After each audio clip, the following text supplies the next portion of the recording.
Hey guys, tonight we begin not with ancient Verona or a Danish castle, but with something far more glamorous and chaotic. Hollywood in 1975.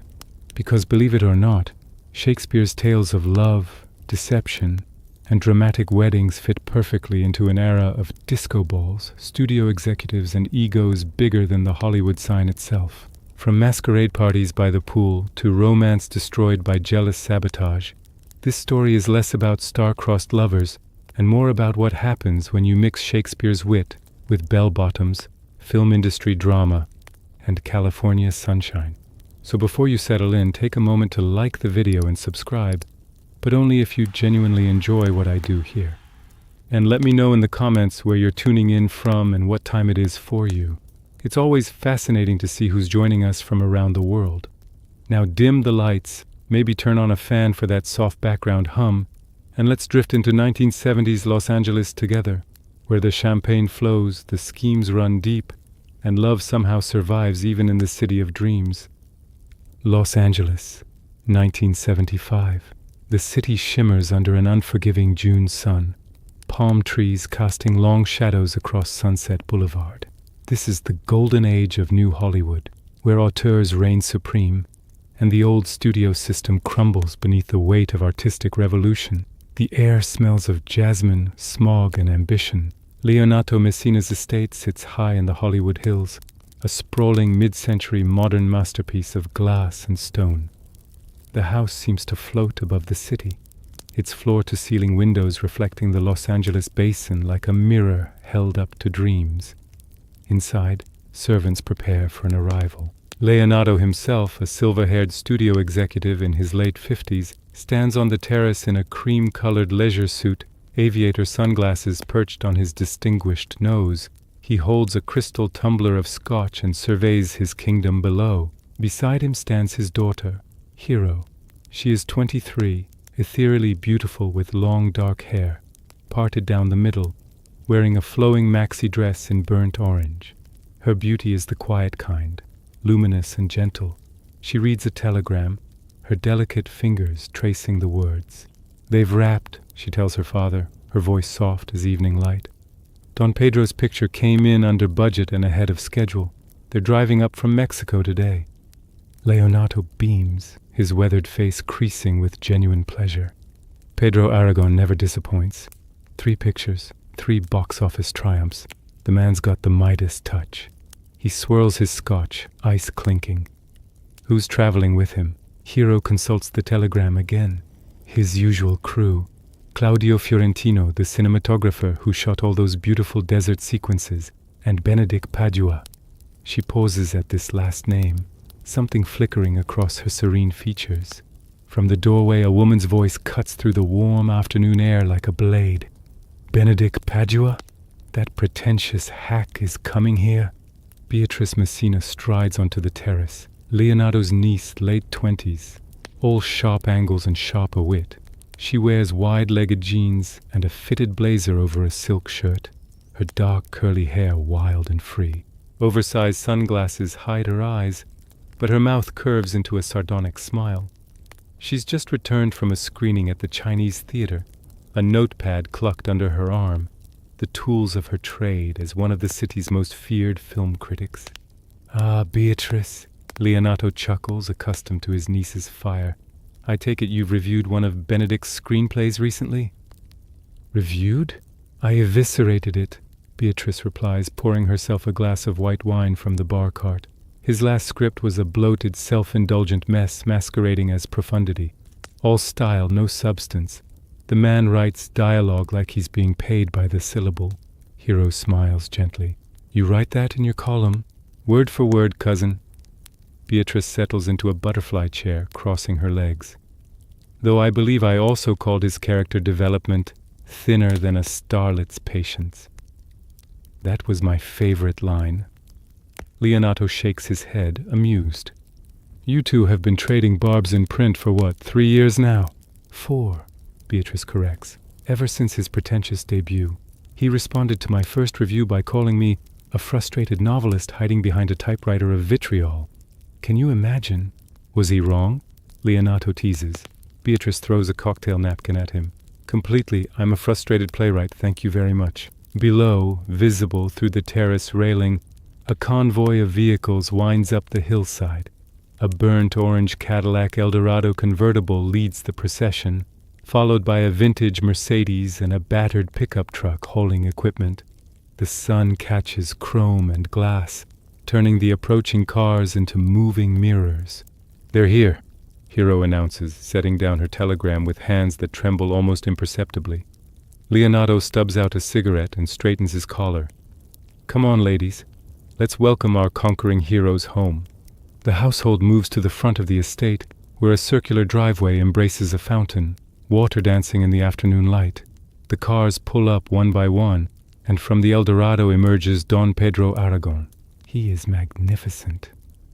Mid-40s, Puerto Rican heritage evident in his warm skin and dark eyes. He wears a perfectly tailored three-piece suit in charcoal gray despite the heat. His thick mustache is groomed to perfection, his hair swept back and slightly long over the collar. Everything about him speaks of success, taste, and absolute confidence. He removes his sunglasses with cinematic flair. "Go to Leonato." His voice is rich, accented with just a hint of the Bronx beneath the polish. "My friend, your hospitality awaits us like an oasis."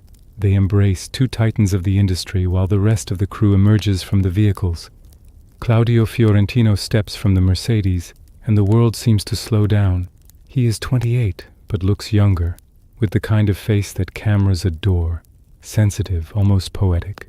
His sandy brown hair falls boyishly across his forehead, and he wears bell-bottom jeans with a denim shirt unbuttoned just enough to reveal a silver chain. A Nikon camera hangs around his neck like a talisman. His eyes, green and expressive, scan the estate with a cinematographer's appreciation for light and composition until they land on Hero. Time stops. She stands beside the fountain, the water creating a halo of mist around her, and Claudio's breath catches. He has framed thousands of shots, captured countless beautiful moments on film, but this is something else entirely. Hero's eyes meet his, and a flush rises to her cheeks. "Claudio, my boy," Leonato approaches with open arms. "The artist behind Pedro's vision. I've seen the dailies. Breathtaking work." "Thank you, sir," Claudio manages, though his gaze keeps drifting back to Hero like a compass finding north. From the pickup truck, a figure unfolds itself with deliberate slowness. Benedick Padua. Tall and lean, early 30s, he wears faded corduroys and a half-unbuttoned paisley shirt that's seen better days. His dark hair is longer than fashionable, curling at the nape of his neck, and a pair of round tortoise-shell glasses perch on his nose.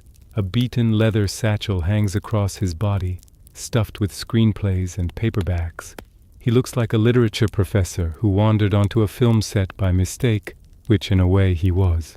"Benedick," Leonato calls. "Welcome back, my friend." "Leonato, your home remains an oasis of civilization in this cultural wasteland we call Hollywood." Benedick's voice carries the cadence of someone who loves the sound of his own words, each syllable carefully chosen. Then he sees Beatrice. She stands on the front steps, wineglass in hand, wearing an expression of mock surprise. "Well, well," Benedick Padua graces us with his presence. "Tell me, did you bring your thesaurus, or have you finally learned to use contractions?" "Ah, Beatrice Messina." Benedick's smile is sharp. "Still wielding your pen like a scalpel, I see. How many careers did you vivisect this week?" "Only those that deserved it." She descends the steps with the grace of a panther. "Your last script made my job particularly easy. It's difficult to vivisect something that arrives already dead." "Your review was a masterclass in missing the point," Benedick counters, matching her step for step. "But then, subtlety was never your forte. You critique films the way a sledgehammer critiques sculpture. And you write screenplays the way a peacock seduces, all display, no substance." Don Pedro laughs, a rich, booming sound. "I see you two have maintained your delightful dynamic. The electricity between you could power the Hollywood sign." "There's no electricity," Beatrice and Benedick say simultaneously, then glare at each other. "Of course not," Pedro says, his eyes twinkling with mischief. "My mistake." The group moves inside, where the air conditioning provides relief from the valley heat. The interior of Leonato's home is spectacular. Sunken living rooms, white leather furniture, abstract art on the walls, and a bar that would make Sinatra weep with envy. Floor-to-ceiling windows frame Los Angeles like a living painting, the city sprawling endlessly toward a hazy horizon. Servants circulate with champagne and canapes. Don Pedro holds court in the center of the room, regaling Leonato with stories from the Mexican shoot, while Claudio hovers at the periphery, trying not to stare at Hero too obviously and failing completely. Hero arranges flowers in a crystal vase near the window, pretending not to notice Claudio's attention, but her hands shake slightly, causing water to splash onto the marble credenza. Across the room, Benedick and Beatrice have positioned themselves as far apart as possible, which means they're only separated by about 15 feet. Each pretends the other doesn't exist, while being hyper-aware of every movement, every word spoken to others. Don Pedro approaches Leonato with a crystal flute of champagne, his expression turning serious beneath the social warmth. "My friend, I cannot thank you enough for your support on this picture. Without your studio backing, we'd still be pitching to those bean counters at Paramount. Pedro, your talent thanks me. Your box office returns thank me." Leonato grips his shoulder. "How long will you stay?" "Rest. Enjoy the house." "A week, perhaps 2. The crew deserves a respite before we dive into post-production." Pedro's gaze drifts to where Claudio stands transfixed by Hero. "Though I suspect some members of my team may have found additional reasons to linger." Leonato follows his gaze and smiles. "Young Claudio seems taken with Hero. Is the sun taken with rising?" Pedro chuckles. The boy spoke of nothing else during the entire drive from Mexico. "Did you see how the light caught her hair in that photograph? Her smile could launch 1,000 cameras. He's composing shots of her in his mind already." "And your intentions?" Leonato asks carefully. "You come as friend, yes?" "Always." Pedro's voice carries weight. "I come in peace, in friendship, and in celebration. No Hollywood politics, no studio machinations, just old friends reuniting." From the doorway, a shadow passes. Antonio, Leonato's older brother and Beatrice's father, enters with a peculiar expression. He's in his 60s, distinguished, wearing a brown suit that's slightly too warm for the weather. He approaches his brother with urgency. "Leonato, a word?" They step aside, speaking in hushed tones near the bar, but fragments carry across the room. "Don John," Antonio murmurs, "arrived separately." The name hangs in the air like smoke. Don John, Pedro's half-brother, the dark shadow to his golden light. As if summoned by the speaking of his name, the front door opens and he enters. Don John Aragon is everything his brother is not. Where Pedro radiates warmth and success, John exudes cold fury barely contained beneath a veneer of civility. He's younger, maybe 38, lean and angular in all black. Black turtleneck, black slacks, black leather jacket despite the LA heat. His hair is dark and unkempt, his face unshaven in a way that suggests deliberate neglect rather than style. A cigarette dangles from his lips, and his eyes, darker than Pedro's, almost black, scan the room with undisguised contempt. Behind him shuffle 2 figures. Borachio, his constant companion, wears a cheap polyester suit and the nervous energy of a man always looking over his shoulder. His hair is slicked back with too much pomade, and he carries himself like a strip club bouncer pretending to be respectable. Beside him stands Conrad, quieter, watching everything with the calculating gaze of someone always working an angle. His leisure suit is mustard yellow, and he wears tinted glasses that hide his eyes. "Brother," Don John says, the word carrying no warmth whatsoever. "Your celebration begins without me." Don Pedro's smile doesn't falter, but something tightens around his eyes. "John, I didn't know you'd be joining us." "Why wouldn't I? I am, after all, part of the production. Or have you already erased my credit?" There's acid in every syllable. The room's energy shifts. Conversations pause mid-sentence. Even Benedick and Beatrice cease their careful ignoring of each other to watch this new dynamic unfold. Leonato, ever the diplomat, steps forward with a welcoming smile that almost masks his unease. "Don John, of course you're welcome. Any associate of Pedro's is a guest in my home. Associate. John takes a long drag on his cigarette, exhaling slowly. Yes, that's what I am. Associate. Not brother, not partner, just associate. Pedro's jaw tightens almost imperceptibly. You chose your role in the production, John. I offered you. You offered me scraps, assistant director on my own project concept. But let's not air family grievances at our generous host's party. John's smile is all teeth, no joy. He turns to Leonato. I'm sure you have a room somewhere in this palace, somewhere appropriately associative. Of course. Leonato signals to a servant. Please, make yourself comfortable. Refreshments are being served. John moves through the room like a shark through coral, his presence disturbing the carefully maintained harmony. He pours himself a straight vodka at the bar, watching the gathering with those dark, unreadable eyes. Meanwhile, Claudio has finally worked up the courage to approach Hero. She's moved to the terrace, ostensibly to check on the catering arrangements, but really to escape the sudden tension in the living room. Miss Messina, Claudio says, his voice barely above a whisper. The light out here, the way it catches the city, it's like a painting. Hero turns and her smile is sunshine breaking through clouds. You see the world through a lens, don't you? Everything becomes a potential frame. Occupational hazard. He steps closer, emboldened by her kindness. Though some views require no framing, they're perfect as they are. She blushes, looking down at her hands. You must have seen so many beautiful things. Mexico, all those locations. Nothing like this, Claudio breathes, and they both know he's not talking about the view of Los Angeles. Inside, Don Pedro has noticed Claudio's absence and found him on the terrace. He observes the young couple with satisfaction, then returns to Leonato with purpose. Your daughter, Pedro says quietly. She is spoken for? Hero. No, she's unattached, focused on her studies, on art. She's gentle, my hero. Too gentle for this brutal industry we inhabit. And if someone should wish to court her, someone honorable, talented, with prospects. Leonato's eyes drift to the terrace where Claudio and Hero stand in the golden hour light, their silhouettes suggesting a scene from one of Pedro's romantic films. I would not object to a worthy suitor. Is young Claudio such a man? The very best of men, Pedro affirms, talented beyond measure, kind, sincere, a bit shy perhaps. He may need encouragement. And you would provide such encouragement? As a friend to both families? Gladly. Pedro's smile is genuine now, plotting bringing him evident pleasure.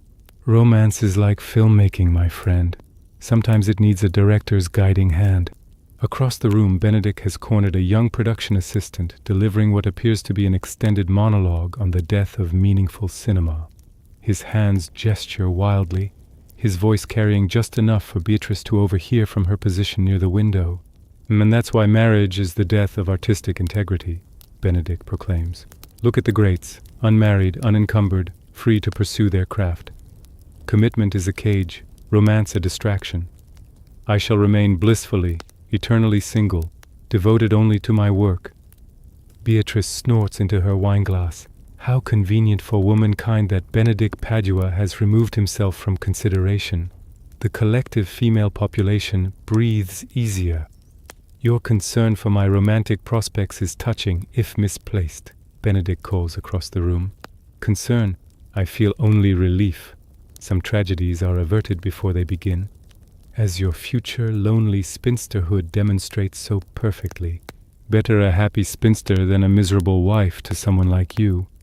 Then we're in perfect agreement. You'll die alone with your typewriter, and I'll die alone with my art.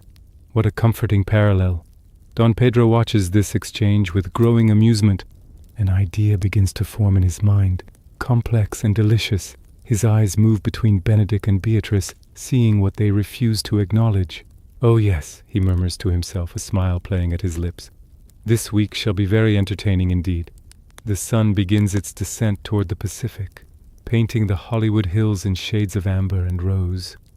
Inside Leonato's glass palace, the party continues, voices rising with the flow of champagne. but undercurrents swirl beneath the surface.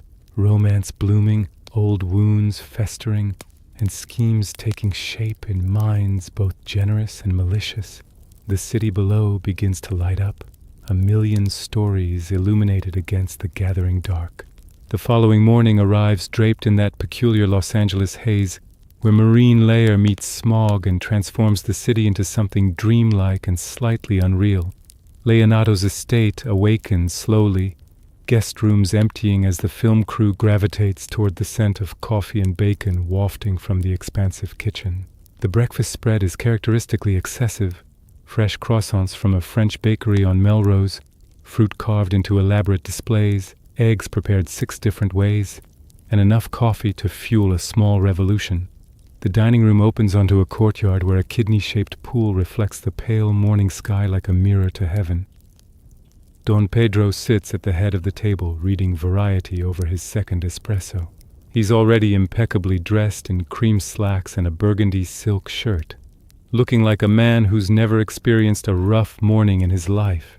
Claudio sits nearby, pushing scrambled eggs around his plate, lost in thought. He's wearing the same denim shirt as yesterday, suggesting he either slept poorly or didn't sleep at all. "You're distracted, my friend," Pedro observes, folding his newspaper precisely. "The eggs are innocent. They don't deserve such abuse." Claudio looks up, startled. "Sorry, I was just thinking about a certain young woman who happens to reside in this very house." Pedro's smile is knowing.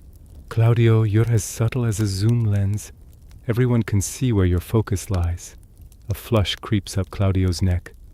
"Is it that obvious?" "Only to anyone with functioning eyes." Pedro sets down his coffee cup with decisive purpose. "Hiro Messina, a lovely girl. Intelligent, kind, beautiful as a sunset over the Pacific. You could do far worse." "She's perfect," Claudio breathes, and the word carries the weight of religious conviction. "The way she moves, the way she speaks, it's like watching poetry in motion. I've spent years framing beauty through a lens, Pedro, but she defies composition. Every angle is the right angle." "Then why do you sit here abusing innocent breakfast foods instead of declaring your intentions?" Claudio's face falls. "I'm a cinematographer. She's the daughter of one of the most powerful men in Hollywood. What do I have to offer her? My vintage Mercedes with the broken air conditioning? My apartment in Silver Lake that smells like developer chemicals?" Pedro waves dismissively. "You have talent, youth, and genuine feeling. That's worth more than all the studio executives in this city." He leans forward, his voice dropping to a conspiratorial tone. "Listen to me, Claudio. I've known Leonato for 15 years. He values character over credentials, heart over Hollywood hierarchies. If you approach him honorably, with sincerity, he'll hear you." "You think so?" "I know so. In fact," Pedro's eyes take on a calculating gleam. "Tonight Leonato is hosting a party. A proper Hollywood affair, masks, costumes, the whole theatrical production. It's his tradition after wrapping a picture. Everyone wears disguises, inhibitions lower, truth emerges from behind false faces. A masquerade? Claudio's cinematographer's mind is already imagining the lighting, the compositions. No, precisely. And in such an atmosphere, confessions become easier. Feelings can be explored. Pedro stands, pacing the courtyard's edge like a director blocking a scene. "Here's what we'll do. I'll speak to Hiro on your behalf. Feel out her sentiments. Gauge her interest. If she's receptive, and I believe she will be, I'll arrange everything. You'll have your moment." Claudio's eyes widen. "You'd do that for me?" "You're like a brother to me, Claudio. Besides, I'm a romantic at heart. All my best films are love stories." Pedro grips the younger man's shoulder. "Trust me, by tomorrow, you'll either be the happiest man in Los Angeles, or you'll know to move forward. Either way, no more wondering."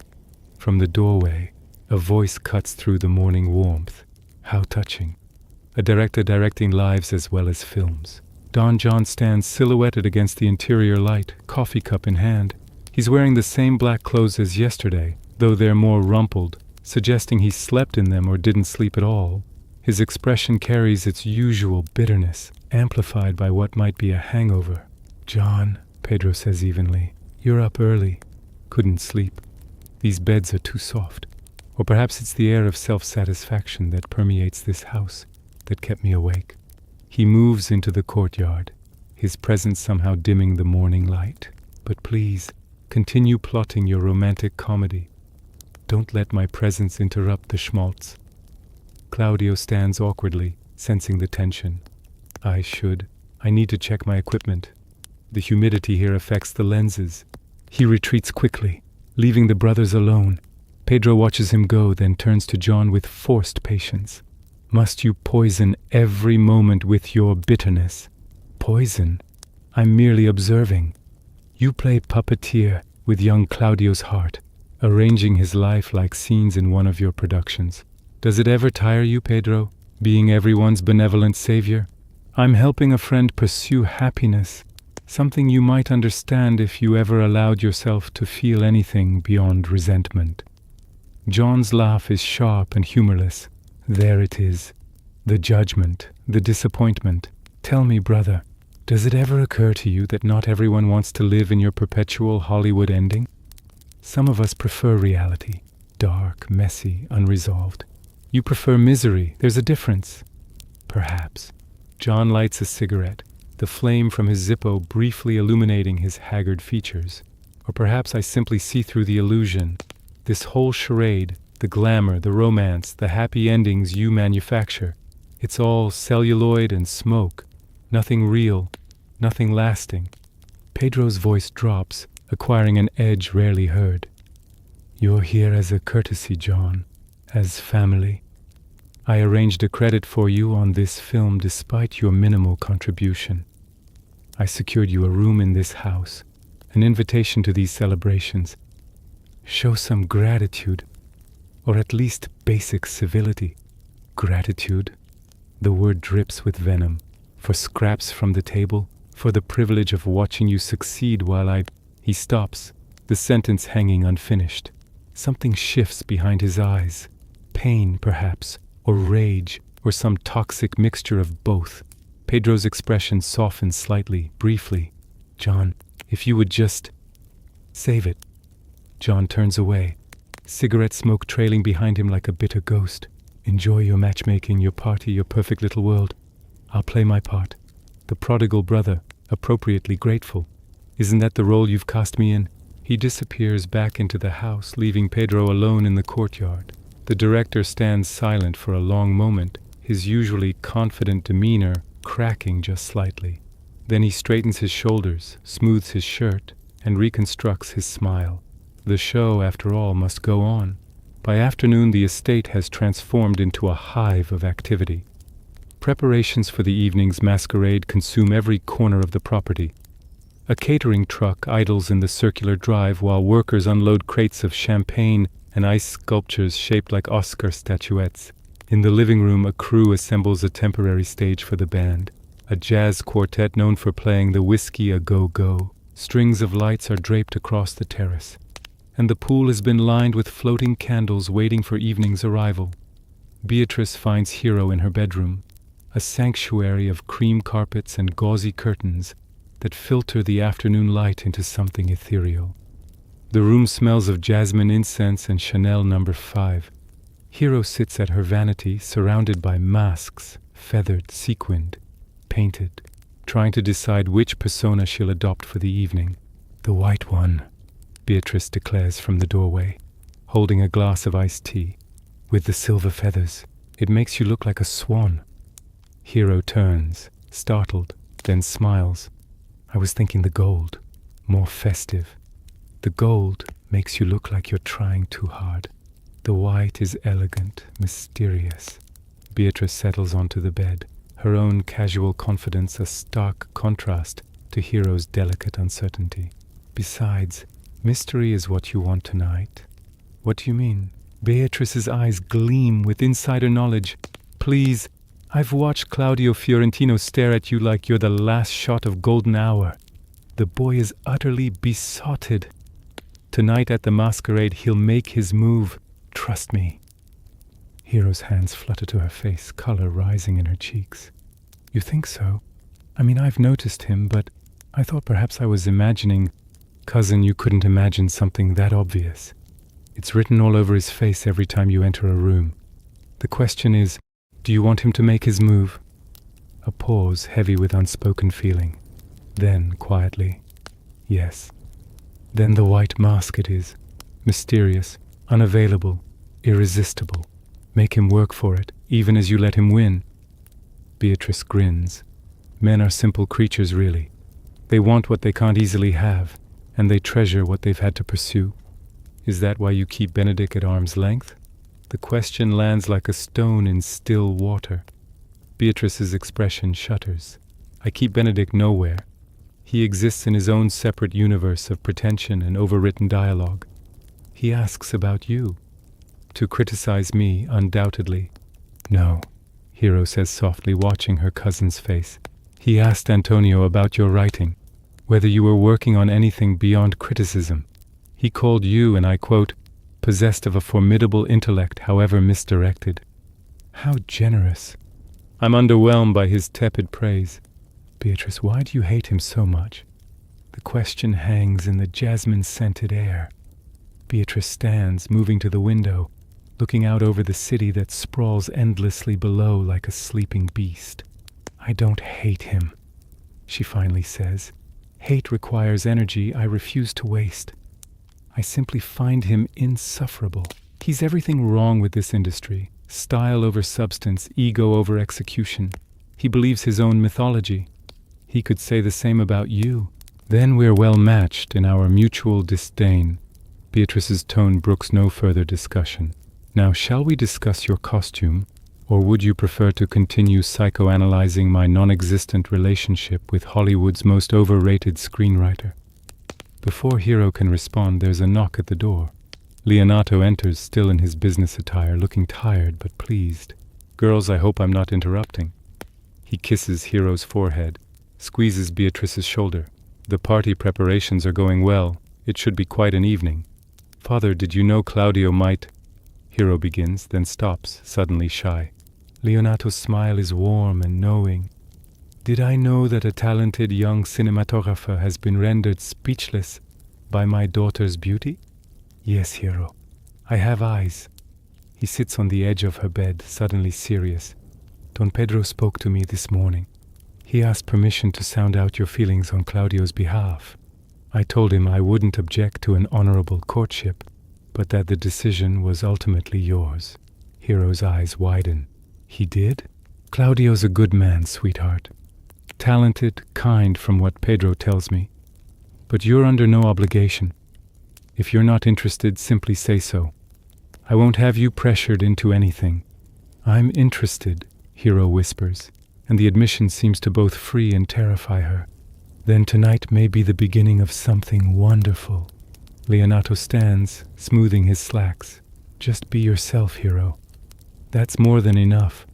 After he leaves, Beatrice regards her cousin with a mixture of affection and concern. Are you sure about this? You barely know him. I know enough, Hero says, and there's a quiet certainty in her voice that wasn't there before. Sometimes you just know, don't you think? Beatrice wants to say no, wants to inject her trademark cynicism, but looking at Hero's luminous face, she finds she can't. Maybe, she concedes, for some people, the romantic ones. And you're not romantic? I'm realistic. There's a difference. Down in the courtyard, Don Pedro has assembled his conspirators, Claudio and Leonato, with Antonio joining out of curiosity. They huddle near the pool like generals planning a campaign. Here's how we'll proceed, Pedro explains, his director's mind organizing the evening's scenes. Leonato, you'll introduce me to Hero wearing my mask. I'll engage her in conversation, feel out her sentiments regarding young Claudio here. If she's receptive, and all signs suggest she will be, I'll reveal Claudio's feelings, gauge her response, and facilitate an introduction. Why not just let them talk to each other? Antonio asks, pragmatic as always. Because Claudio becomes tongue-tied in her presence, and Hero is too shy to make the first move. They need a catalyst, a director to block the scene. Pedro winks. Trust me. I've orchestrated more successful romantic plots than you've had hot dinners. Claudio looks simultaneously grateful and terrified. What if she says no? What if I've misread everything? Then you'll know, and you'll move forward. But she won't say no. Pedro's confidence is absolute. I've seen the way she looks at you when she thinks no one's watching. Like you're the only person in the room worth seeing. As the conspirators finalize their plans, none of them notice the figure watching from a second-floor window. Don John stands in shadow, his dark eyes tracking every gesture, reading lips, interpreting body language. Braccio lurks behind him, ever present. They're plotting something, John murmurs. My brother can't resist playing God. Romance, looks like, Braccio observes. The young guy and Leonato's daughter. A slow, cold smile spreads across John's face. Romance, how fragile, how easily destroyed. Boss, what are you thinking? I'm thinking, John says quietly, that every perfect scene needs conflict. Every happy ending needs a villain. And who am I to deny them drama? Evening descends on Los Angeles like a velvet curtain, and with it comes transformation.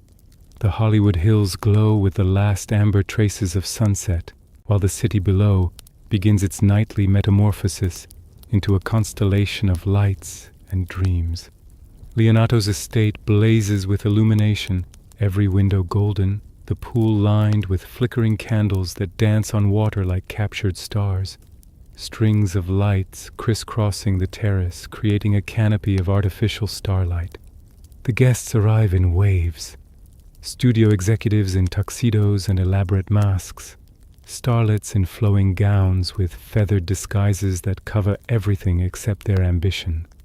Directors, producers, cinematographers, critics, all of Hollywood's machinery dressed in silk and sequins and pretense. The jazz quartet fills the air with smooth rhythms, saxophone notes curling through the warm night like smoke. Benedick stands near the bar, distinctly uncomfortable in his costume. He's chosen a simple black domino mask that covers his eyes but fools no one. His distinctive shaggy hair and round glasses give him away immediately. His suit is brown corduroy, slightly rumpled, and he holds a scotch like a shield against the festivities swirling around him. Masquerades, he mutters to a nearby production assistant. The perfect metaphor for this entire industry, everyone pretending to be someone else, when in reality we're all just variations on the same shallow theme. Look at them, peacocks preening, desperate for validation, for attention, for relevance. Then why are you here? The assistant asks, reasonably. Contractual obligation and free alcohol, Benedick replies. The twin pillars of Hollywood attendance. Across the terrace, Beatrice makes her entrance, and several heads turn. She wears a flowing palazzo pantsuit in deep emerald silk that catches the light with every movement. Her mask is silver and green, covering the upper half of her face with intricate metalwork that makes her look like some mythical creature, fierce and beautiful and untamed. Her dark curls cascade over bare shoulders. She spots Benedick immediately. His hunched posture at the bar is unmistakable, and carefully positions herself as far away as possible, which in this case means near the pool where champagne is being served by waiters in white jackets. Don Pedro appears resplendent in a white dinner jacket and gold mask shaped like a sun, appropriate for someone who sees himself as the center of his universe. He moves through the crowd with practiced ease, greeting guests, orchestrating interactions, all while keeping one eye on Claudio. The young cinematographer looks terrified and magnificent in a navy suit with a simple blue mask. He clutches a glass of champagne he hasn't sipped, scanning the crowd for Hero, who hasn't yet appeared. Then she descends the interior staircase, and the party seems to pause. Hero wears a flowing white dress that moves like water, classical and timeless.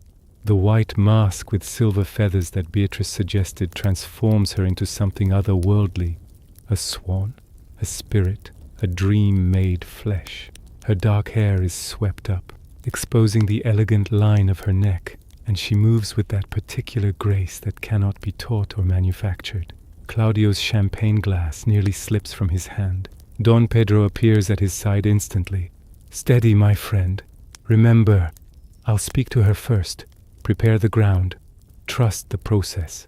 Before Claudio can respond, Pedro glides across the terrace and intercepts Hero near the French doors.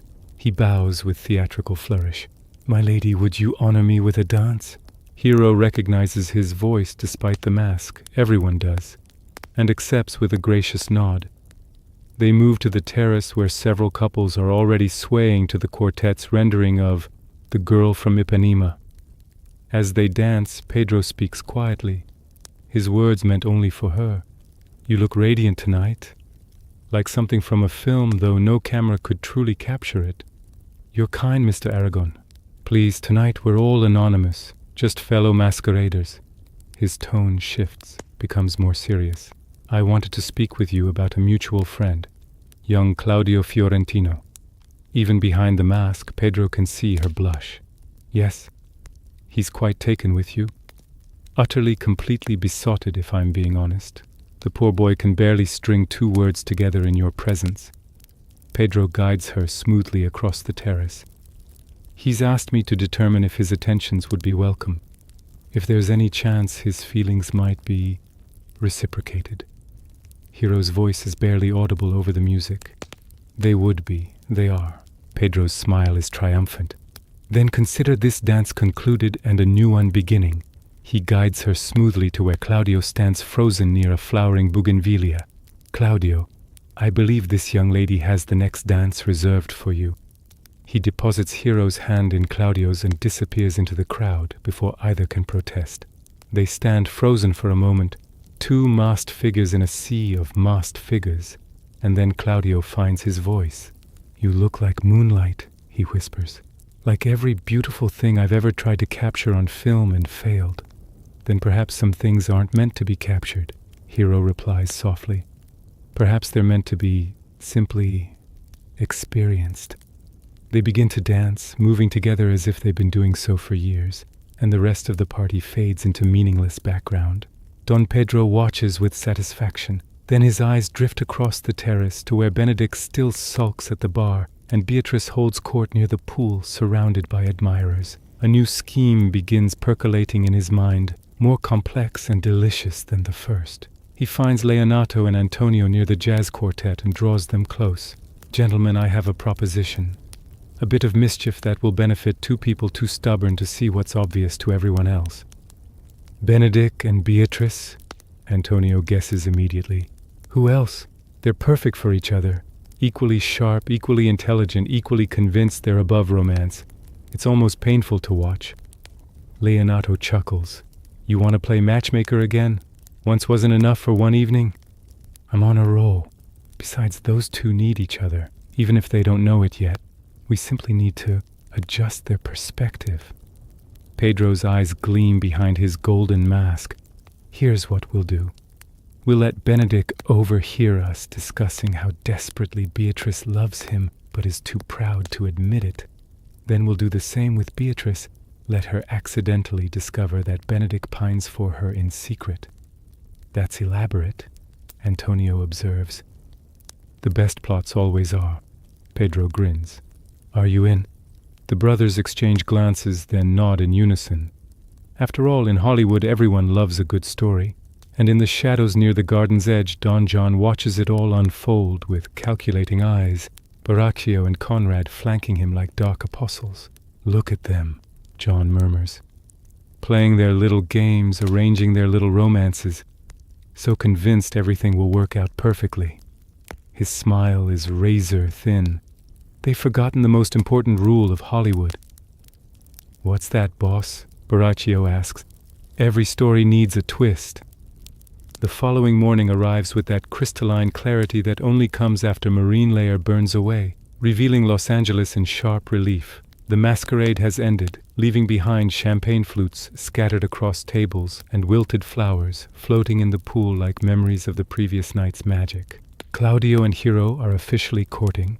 The announcement was made at midnight, champagne toasts all around, and now the young couple sits by the pool in the innocent sunshine, holding hands and speaking in the hushed tones of new love. They are that peculiar kind of happy that makes everyone else either smile or slightly nauseous depending on their own romantic circumstances. Don Pedro watches them from the terrace with the satisfaction of a director whose scene has played perfectly, but he's not finished. Oh no, the second act of his romantic comedy is about to begin. He finds Leonato and Antonio in the study, a wood-paneled room lined with scripts and film memorabilia, Oscar statuettes, framed movie posters, photographs of Leonato shaking hands with legends. They're drinking coffee and reading the morning trades when Pedro enters with purposeful stride. Gentlemen, the trap is set. Benedick is in the garden pretending to read but actually brooding. It's time for our performance. Pedro's grin is positively mischievous. Remember, we're not lying, merely emphasizing certain truths with creative exaggeration. You mean we're lying, Antonio clarifies. I prefer dramatic interpretation. Now places everyone.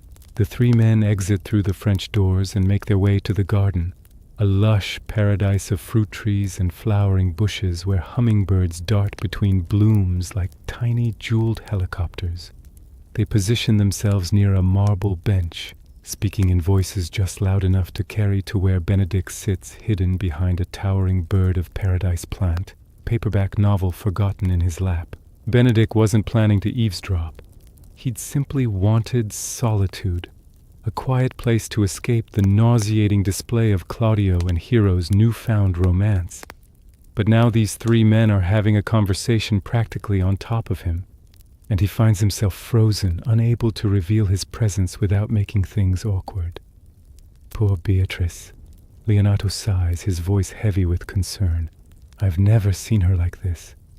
Benedick's ears perk up involuntarily. It's consuming her, Don Pedro agrees, settling onto the bench. She barely eats, barely sleeps. All she does is write in that journal of hers, page after page about him. About Benedick? Antonio shakes his head sadly. I wish she'd never fallen in love with the man. It's destroying her. Behind the bird of paradise, Benedick's eyes widen. His book slips from his lap, landing silently on the grass. She hides it well in public, Leonato continues. All that sharp wit, those cutting remarks. It's armor, gentlemen, protection against the vulnerability she feels. Did you read what she wrote? Pedro asks. The passage her maid showed you. I shouldn't have looked, but Leonato's voice drops. She called him brilliant despite his pretensions, beautiful despite his dishevelment, the only mind sharp enough to match her own. Then she wrote, I would love him if he could love me. But he sees only his art, never the woman standing before him. Benedick's hand goes to his chest, as if physically struck. Should we tell him? Antonio wonders aloud. God, no, Pedro says quickly. Benedick would mock her, use it as fodder for some screenplay. His ego is too enormous, his heart too cynical. He'd destroy her with casual cruelty, not even realizing the damage. Better she suffers in silence than suffers his rejection. You're right, Leonato agrees heavily. Benedick will never love anyone but himself. His loss, ultimately. Beatrice is remarkable, intelligent, passionate, genuine beneath all those defenses. Any man would be lucky to earn her affection. The luckiest man in California, Pedro affirms. But some men are too blind to see treasure when it's offered. Come, let's leave this sad subject. I need to check on the editing bay. The studio wants a rough cut by Friday. The three men rise and depart, their voices fading as they move back toward the house, leaving the garden to sunshine and hummingbirds and one completely stunned screenwriter. Benedick emerges from behind the bird of paradise like a man in a trance. His hair is more disheveled than usual, his expression dazed. He removes his glasses, cleans them absently, replaces them. Beatrice, he whispers to the empty garden, in love with me. He paces between the fruit trees, his writer's mind racing through every interaction, reframing every barbed comment through this new lens. The insults weren't hatred, they were hurt, defense mechanisms, the lashing out of unrequited feeling. She called me brilliant, he murmurs, wonder creeping into his voice. Beautiful even. And I, what have I done? Mocked her, dismissed her, paraded my bachelorhood like a badge of honor. He sinks onto the marble bench, head in his hands. Something is shifting inside him, some tectonic plate of certainty cracking and reforming into new geography. I must be worthy of this, he says to himself, conviction building. If Beatrice, sharp, magnificent Beatrice, has chosen me, then I must become the man she deserves. No more cynicism, no more mockery. He stands, straightening his rumpled shirt with newfound purpose. I'll love her. Yes, I'll love her properly, as she deserves to be loved. Inside the house, Don Pedro watches through the window, grinning like a Cheshire cat. Leonato and Antonio flank him, all three observing Benedick's transformation with satisfaction. Phase 1 complete, Pedro announces. Now for the lady herself. They find Hero and her attendants, Margaret and Ursula, two young women who work in Leonato's household, near the pool. Margaret is a brassy blonde with quick wit and quicker tongue, always ready with a joke. Ursula is quieter, thoughtful, with dark skin and darker eyes that miss nothing. Ladies, Pedro greets them with a courtly bow. We need your assistance with a delicate matter. Where is Beatrice? In her room writing, Hero reports. She's working on a new piece. Perfect. Can you lure her into the garden? Make up some excuse. You need her opinion on wedding flowers. Anything. Just get her outside within earshot of the arbor. Hero's eyes light with understanding. You're going to do to her what you did to Benedick? Turnabout is fair play, and these two need each other even if they're too stubborn to see it. Pedro checks his watch. Give us 10 minutes to get into position, then bring her out. The conspirators assemble in the garden near an arbor heavy with jasmine, its scent thick and intoxicating in the midday heat. Hero, Margaret, and Ursula position themselves strategically, speaking in clear voices designed to carry. Beatrice emerges from the house moments later, summoned by Hero's urgent request for advice on wedding arrangements. She wears white linen pants and a halter top, her hair pulled back carelessly, a pen still tucked behind one ear. She looks like someone interrupted mid-creative flow, slightly irritated at the disruption. Hey, Hero, I really need to finish this article. The deadline is, she begins, but her cousin has already disappeared around the side of the house, calling back something about checking the rose garden. Beatrice sighs, finding herself alone near the jasmine arbor. Well, not quite alone. She can hear voices, Hero, Margaret, Ursula, speaking in animated tones just beyond the flowering vines. Beatrice moves closer, not quite eavesdropping, just within earshot. I still can't believe it, Margaret is saying. Benedick Padua in love. The man who wrote an entire essay called The Case Against Matrimony. Love makes hypocrites of us all, Ursula observes philosophically. But with Beatrice, Margaret sounds genuinely shocked. They can't stand each other. That's what everyone thinks, Hero says, her voice carrying that gentle authority. But I've seen how he looks at her when she's not watching, like she's the only real thing in a room full of props and scenery. He told Claudio she's the most extraordinary woman in California, possibly the world. Behind the arbor, Beatrice has gone completely still. Did he really say that? Ursula asks. Claudio swears it. Benedick went on for 20 minutes about her intellect, her passion, how every other woman seems like a pale imitation once you've known Beatrice. He called her incandescent. Then why doesn't he tell her? Margaret demands. Because he's terrified she'll laugh in his face, Hero explains. He thinks she despises him. All those public battles, the printed barbs. He believes she truly hates him. He told Claudio he'd rather die than face her rejection. That's actually tragic, Ursula murmurs. It is, Hero agrees. Here's this brilliant man, talented and successful, reduced to pining in silence because he thinks he's not good enough for her. He's convinced she sees him as a joke, pretentious, overdressed, too intellectual for his own good. She does call him that, Margaret points out.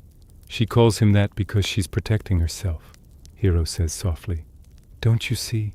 Beatrice has built this armor of wit and criticism because she's afraid. Afraid of being vulnerable, of being hurt. But underneath all that defense, I think she might feel the same way. Beatrice's hand has crept to her throat, her breath coming shallow. Really? Ursula sounds skeptical. She asks about him constantly. Where is he? What's he working on? Has anyone read his latest script? She pretends it's professional curiosity, but I've seen her save every article that mentions his name. She cuts them out of Variety and The Hollywood Reporter, keeps them in a drawer in her desk. My God, Margaret breathes. They're both in love and both too proud to admit it. It's like a Greek tragedy, Ursula adds, or a really complicated romantic comedy. Someone should tell them, Margaret insists.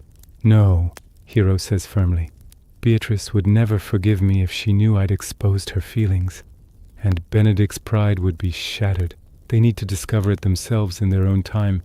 We just have to hope that somehow they'll find the courage before they waste any more years taking shots at each other in print. Margaret sighs. I'm not optimistic. Love finds a way, Hero says with the conviction of someone newly in love herself. It has to. They're too perfect for each other to end up apart. The three women drift away, their voices fading into the afternoon stillness. Beatrice remains frozen behind the arbor, her mind racing through years of interactions like a film on fast forward, every scene recolored by this new revelation. Benedick, she whispers, in love with me. She touches her face, as if feeling herself for the first time through his eyes. Incandescent, extraordinary. The words echo in her mind, unfamiliar and intoxicating. I've been cruel, she realizes. The admission painful. All those reviews, those public dismissals.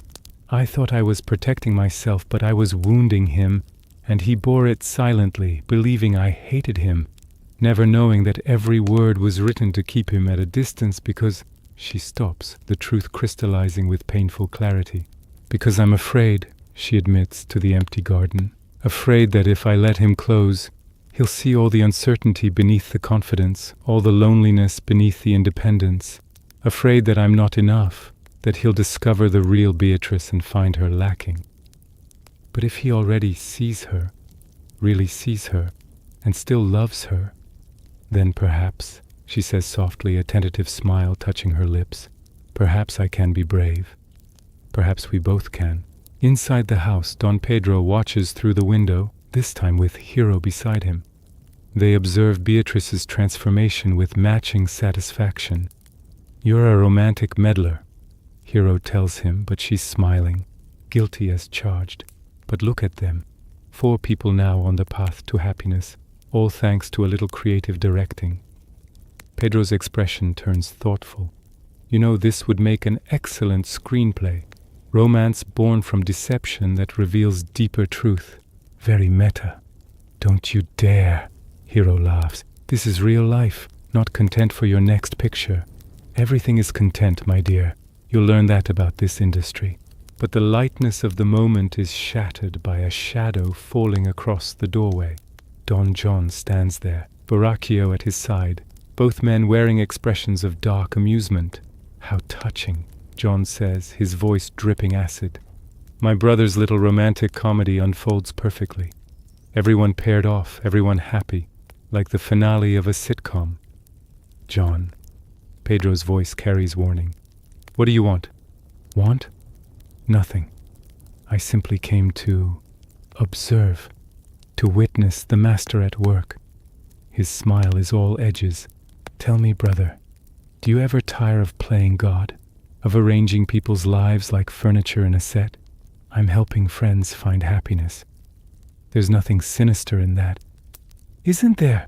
John steps closer, his black clothes stark against the sunny room. You manipulate, deceive, orchestrate, all for good purposes, of course. But manipulation is still manipulation. Lies are still lies, even when wrapped in noble intentions. Get to your point, Pedro says coldly. My point, John savors the words, is that if lies can create happiness, they can also destroy it. If deception can build love, it can just as easily demolish it. You've opened a door, dear brother. Let's see what else might walk through. He turns and leaves, Borachio following like a trained shadow, and the room suddenly feels colder despite the California sunshine pouring through the windows. That evening, as the sun bleeds crimson into the Pacific, Don John convenes with his associates in the pool house, a sleek structure of glass and cedar separate from the main estate, currently unoccupied except for the 3 conspirators. The space smells of chlorine and cedar wood, and the last light through the windows casts everything in shades of blood and shadow.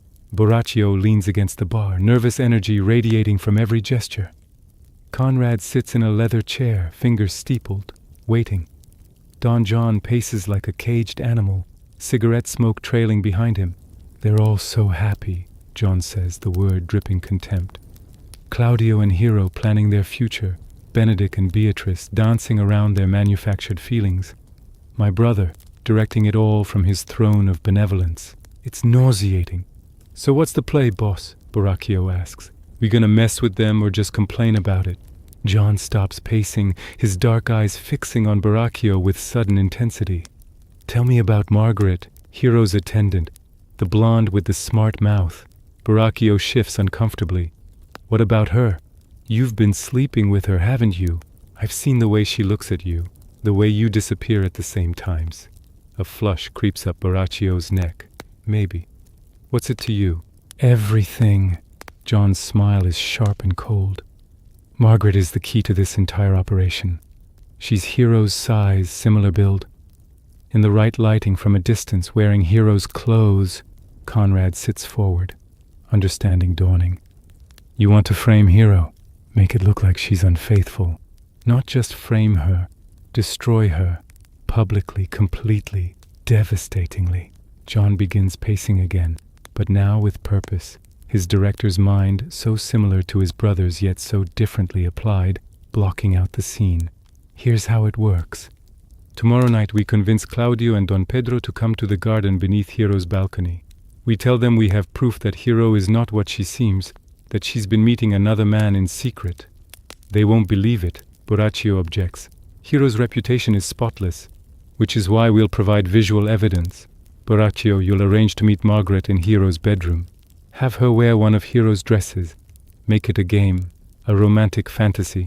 Whatever gets her to comply. You'll stand on the balcony with her, embrace her, make it look unmistakably intimate. From below in the dark they'll think it's Hero, Conrad says slowly. They'll think she's betraying Claudio. Precisely.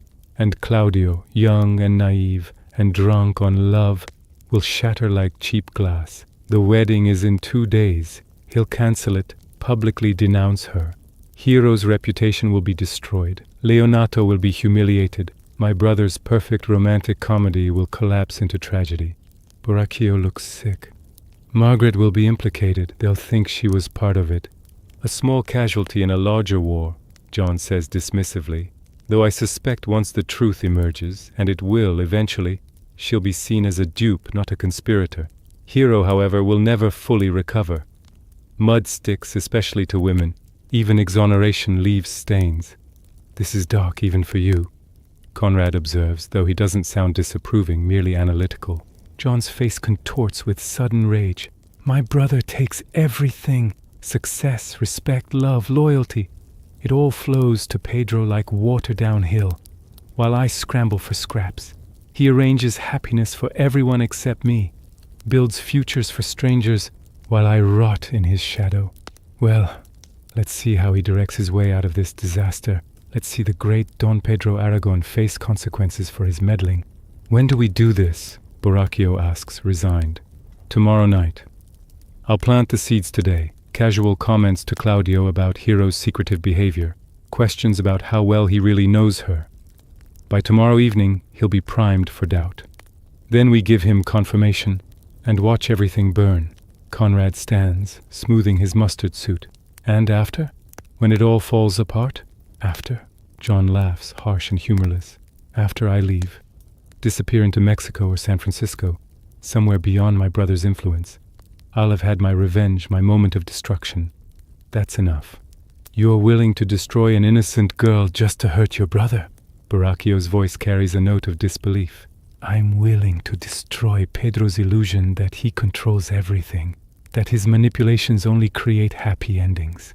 He needs to learn that actions have consequences, that playing God can summon demons as easily as angels. John stubs out his cigarette with violent force. Hero is collateral damage, unfortunate but necessary.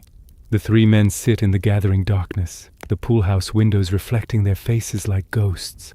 Outside, the estate glows with warm light, laughter carrying across the manicured lawns. Inside the main house, Claudio and Hero plan their wedding. Benedick and Beatrice circle each other with newfound awareness, and Don Pedro orchestrates happiness with confident hands. None of them know that in the shadows, tragedy is being scripted with the same careful attention to detail that Pedro applies to his romantic comedies.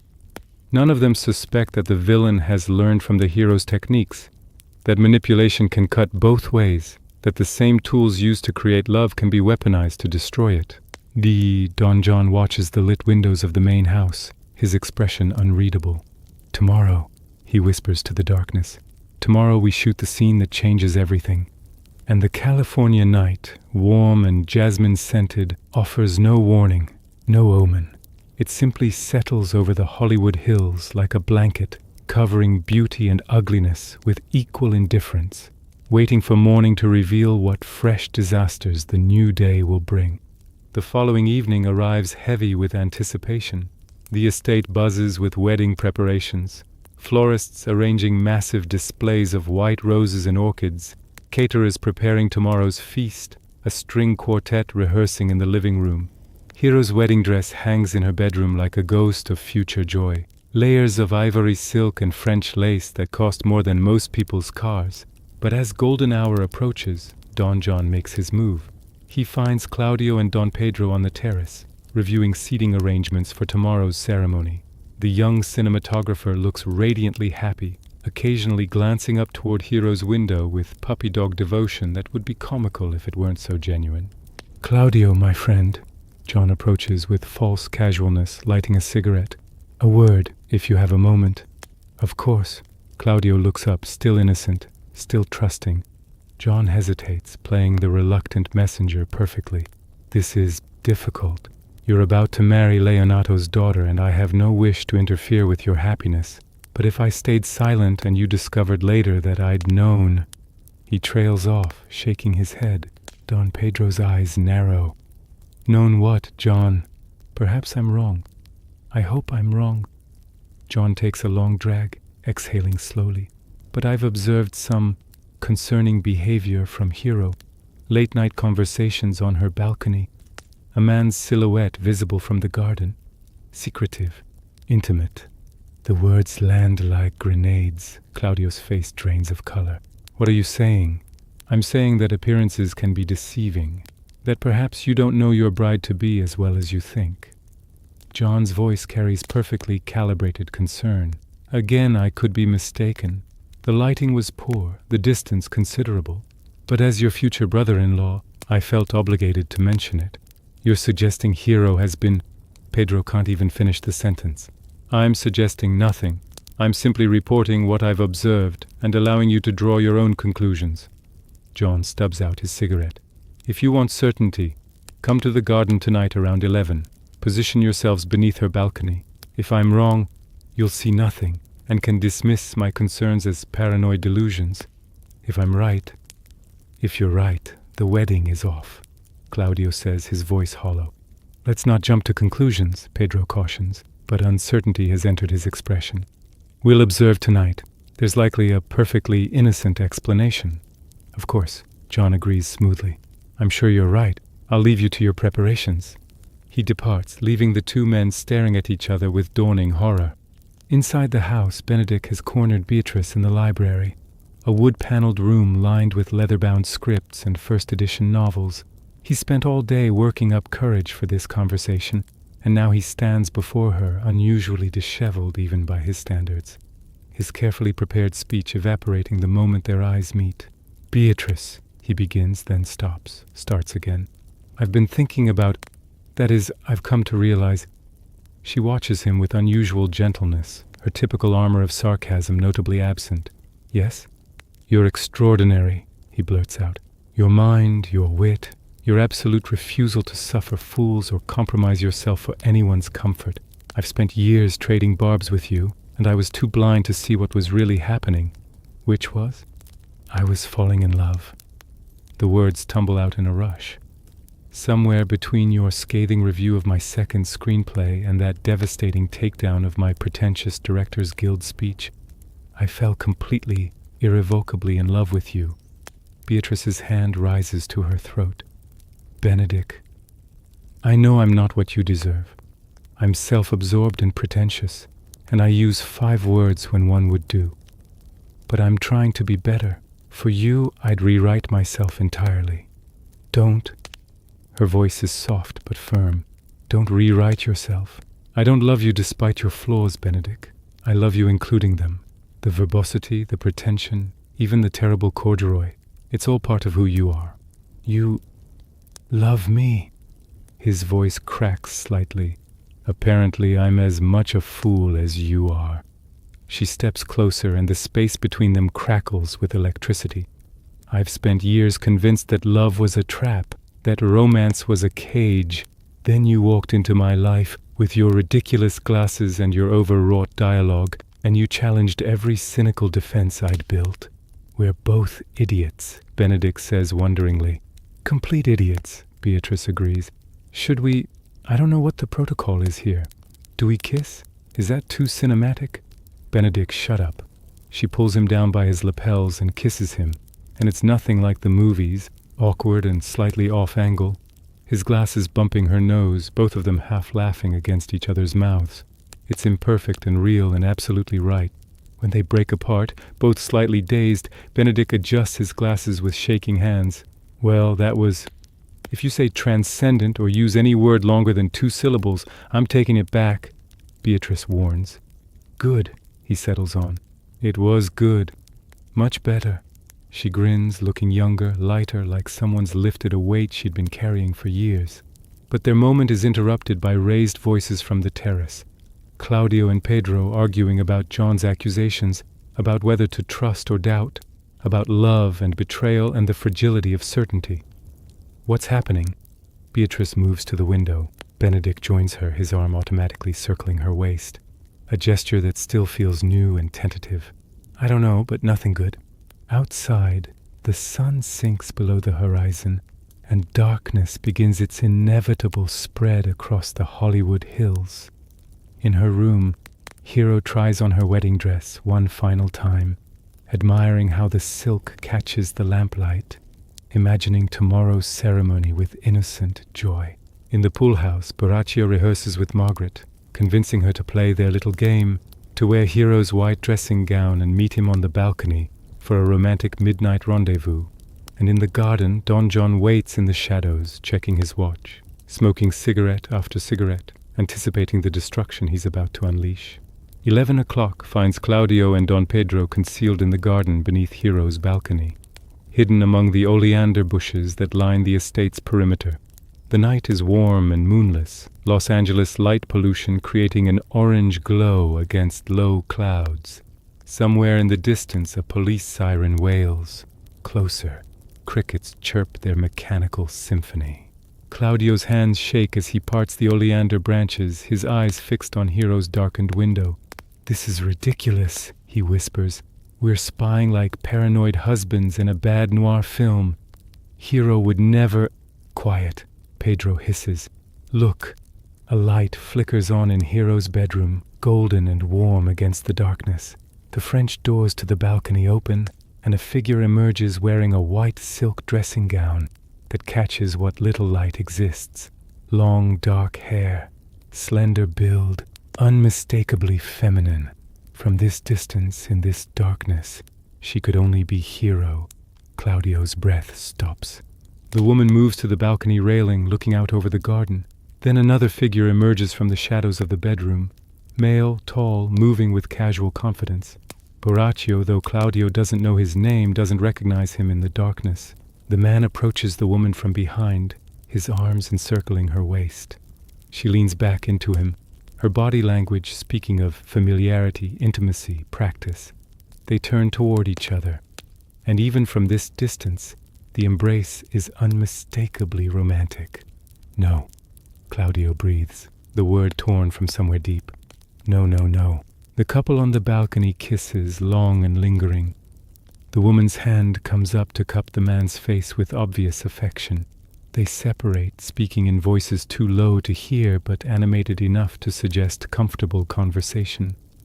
Then they retreat back into the bedroom, the light extinguishing, leaving only darkness and devastation in their wake.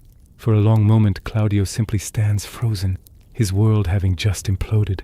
Then he staggers backward, nearly falling, caught by Pedro's steadying hand. "It can't be," Claudio whispers. "It can't be her. There's some explanation, some—" "We both saw it," Pedro says, his voice tight with fury. "In her bedroom, wearing her clothes, comfortable in her space. There's no other interpretation, Claudio. I'm sorry, but there's none. The wedding is tomorrow." Claudio's voice breaks. "Tomorrow we were going to... The wedding is cancelled." Pedro's hand grips his shoulder hard. "You will not marry a woman who makes a fool of you. You will not tie yourself to someone so duplicitous. So, I loved her." Tears stream down Claudio's face, unashamed in the darkness. "I loved her completely. How could she do this? How could she smile at me, accept my proposal, plan our future while all along?" "Some people are excellent actors," Pedro says bitterly. "God knows we work in an industry full of them. Beautiful faces hiding ugly truths. Don John materializes from the shadows like smoke given form. Gentlemen, I take no pleasure in being right, but better you discover this now than after the vows, after you've legally bound yourself to a woman of such questionable virtue. Tomorrow," Claudio says, his grief hardening into something sharper, more dangerous. "Tomorrow at the ceremony, I'll expose her, publicly. Let everyone see what their perfect hero really is." "Is that wise?" John asks, though satisfaction glints in his dark eyes. "Perhaps a quiet cancellation, a private dissolution?" "No." Claudio's voice could cut glass. "She would have humiliated me, married me while carrying on with another man. Let her taste humiliation. Let her father see what his precious daughter has become. Let everyone witness the truth." Pedro nods slowly. "At the altar, then, before God and everyone, we'll present our evidence, our eyewitness testimony. She'll have no defense, no escape." "Ah, tomorrow," Claudio repeats, and the word sounds like a death sentence. The three men leave the garden separately, each carrying poison into the night. Claudio returns to his guest room and doesn't sleep, staring at the ceiling until dawn, his heart shattering into smaller and smaller pieces with each passing hour. Pedro sits in the study, drinking scotch, troubled despite his certainty, questioning nothing yet feeling everything wrong. And Don John returns to the pool house where Borachio waits, anxious and guilty. "It's done?" Borachio asks. "It's done. They saw everything. Tomorrow, Hero's reputation dies at the altar, and my brother's perfect world cracks like cheap plaster." John pours vodka with steady hands. "Margaret thinks we played a romantic game. She suspects nothing." Borachio's voice carries self-loathing. "Boss, maybe we should..." "Should what? Confess? Develop a conscience at this late stage?" John's laugh is bitter. "We've lit the fuse, Borachio. Now we watch it burn. Upstairs in the main house, Hero sleeps peacefully, her wedding dress hanging nearby like a promise about to be broken. She dreams of tomorrow, of flowers and music, of Claudio's face when he sees her walking down the aisle, of the life they'll build together in this city of dreams. She doesn't know that while she sleeps, her reputation is being murdered in whispered conversations across the estate. She doesn't know that tomorrow will bring not joy but devastation, not union but destruction. And in the library where Benedick and Beatrice finally fell into each other's arms, the two of them lie tangled together on the leather couch, not quite sleeping, just existing in each other's presence with newborn wonder. "Something feels wrong," Beatrice murmurs against his chest. "The energy in the house, it's shifted. Can you feel it?" "You're imagining things," Benedick says, but his arms tighten around her protectively. "Everything's fine. Tomorrow Claudio and Hero marry. We figure out what we're doing with this terrifying thing between us, and life continues. Promise me," she says suddenly, urgently. "Promise me that no matter what happens, we'll be honest with each other. No games, no deceptions, no Hollywood pretense. I promise," he whispers into her hair. "Only truth between us, always." It's a promise he'll be tested on sooner than either of them knows. The night deepens. The city below continues its endless dance of light and shadow, dreams and nightmares, fame and failure. And in the Hollywood Hills, Leonato's estate holds its breath, waiting for dawn to break and disaster to begin. Dawn breaks over Los Angeles like a wound opening, all blood-red sky and ominous beauty. The wedding day has arrived. By 10 o'clock, the estate has been transformed into something from a fairy tale. White chairs arranged in perfect rows on the lawn, an arch woven with thousands of roses and trailing ivy, string lights waiting for evening though the ceremony is scheduled for noon. A white carpet runs from the house to the altar, rose petals scattered like snow. The string quartet tunes their instruments, playing soft preludes that drift across the manicured grounds. Guests arrive in their Hollywood finest, designers' suits and flowing gowns, oversized sunglasses and expensive jewelry. Studio executives, directors, actors, the whole glittering machinery of the film industry assembled to witness young love consecrated. They sip champagne and gossip, oblivious to the bomb about to detonate. In her bedroom, Hero floats in a cloud of ivory silk and lace. Margaret and Ursula fuss over her, adjusting the veil, fixing her hair into an elegant chignon.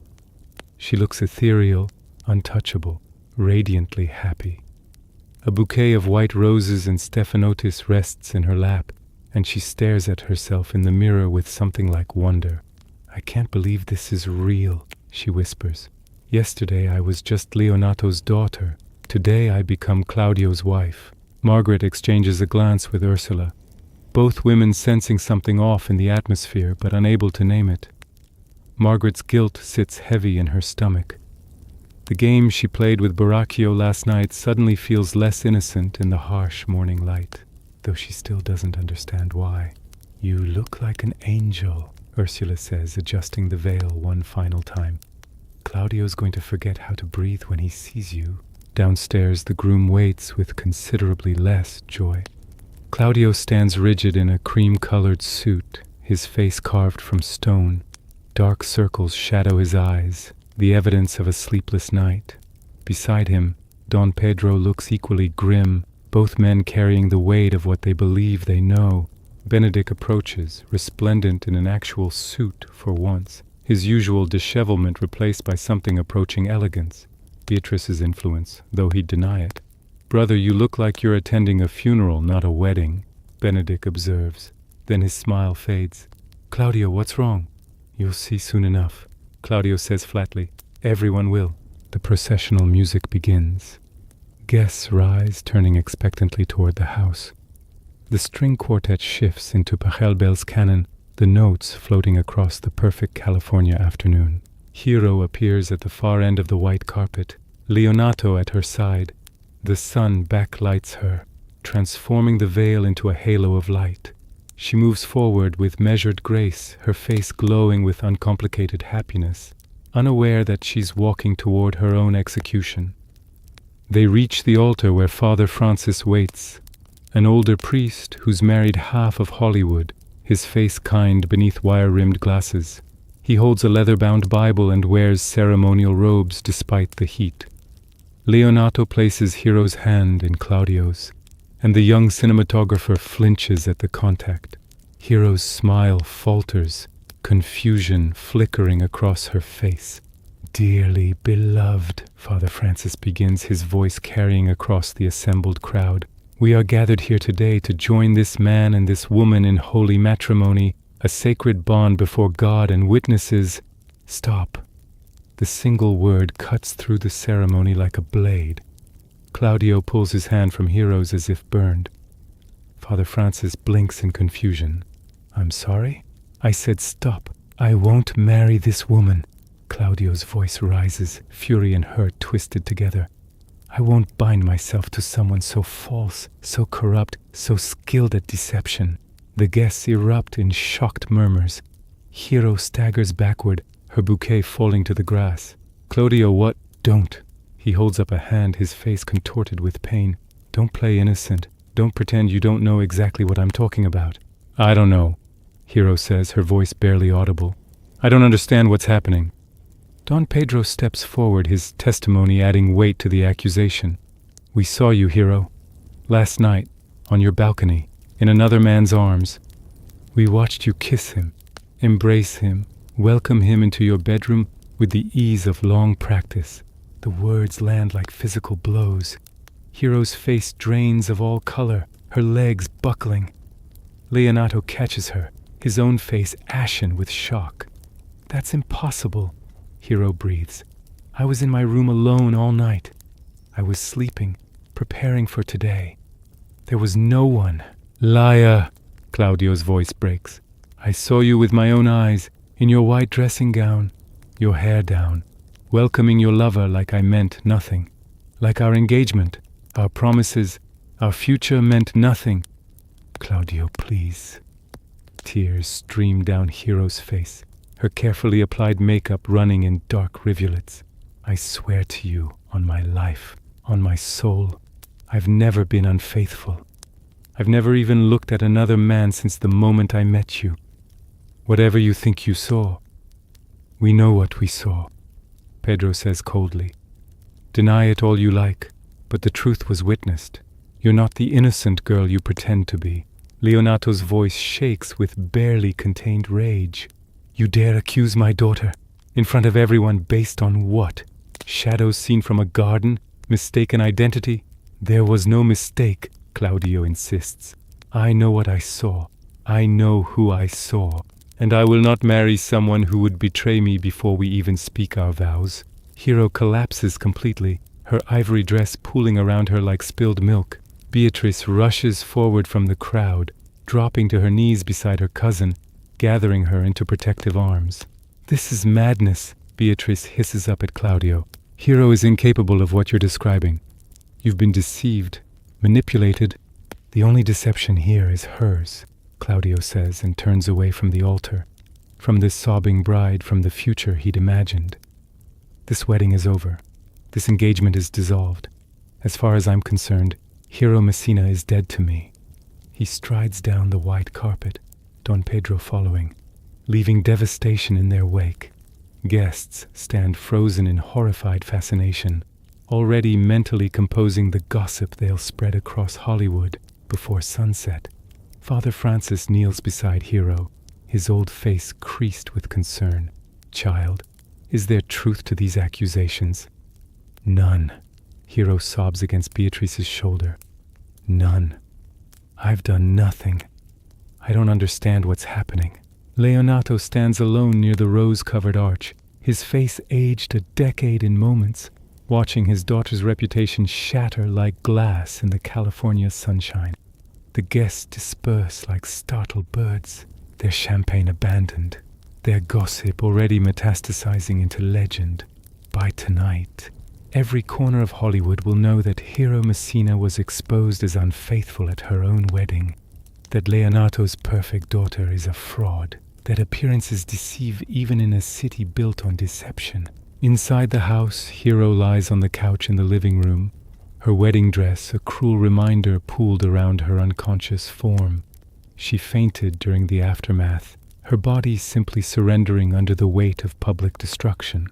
Father Francis checks her pulse while Leonato paces like a caged animal, his face a mask of conflicting emotions, rage, confusion, protective fury. Beatrice sits beside Hero, holding her cousin's limp hand, her own face set in lines of absolute conviction. Benedick hovers nearby, uncertain how to help, his writer's mind racing through scenarios and finding no adequate resolution. Antonio enters with a glass of water and smelling salts. How is she? Physically, she'll recover, Father Francis says, his voice grave. Emotionally, spiritually, that's another matter entirely. He looks up at Leonato with penetrating intensity. Do you believe your daughter guilty of these charges? I don't know what to believe, Leonato admits, the words torn from him. I know my hero, gentle, honest, incapable of such duplicity. But Don Pedro is not a man who lies.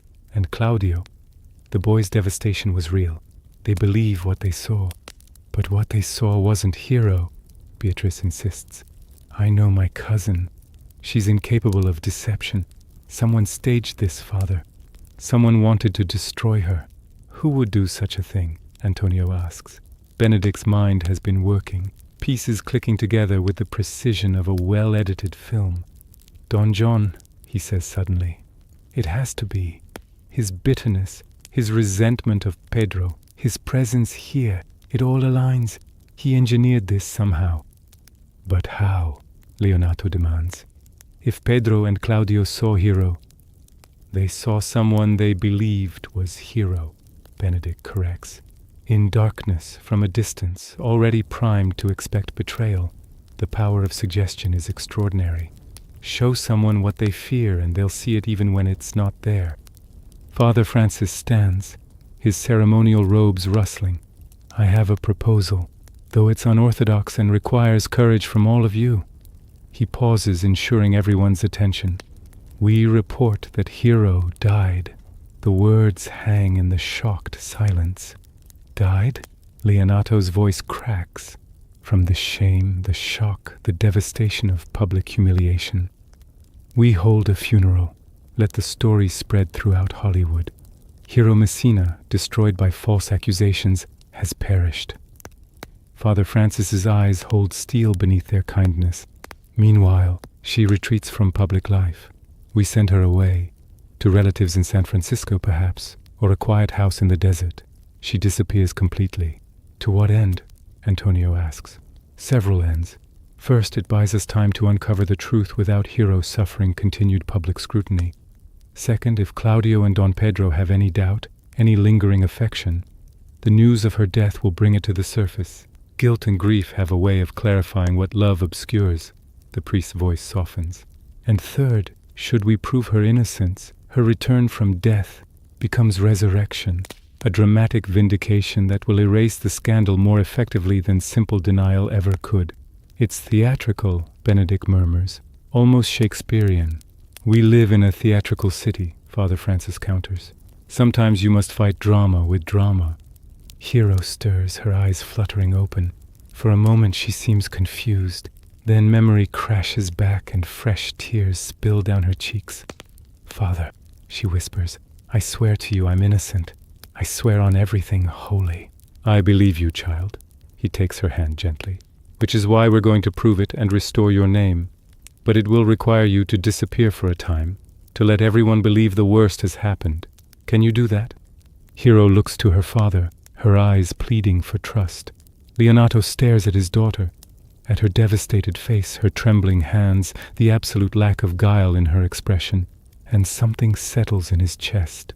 I believe you, he says, and the words seem to physically lift a weight from Hero's shoulders. Whatever they saw, whoever they saw, it wasn't you. My daughter doesn't lie. He looks to Father Francis. We'll do it, whatever it takes to clear her name.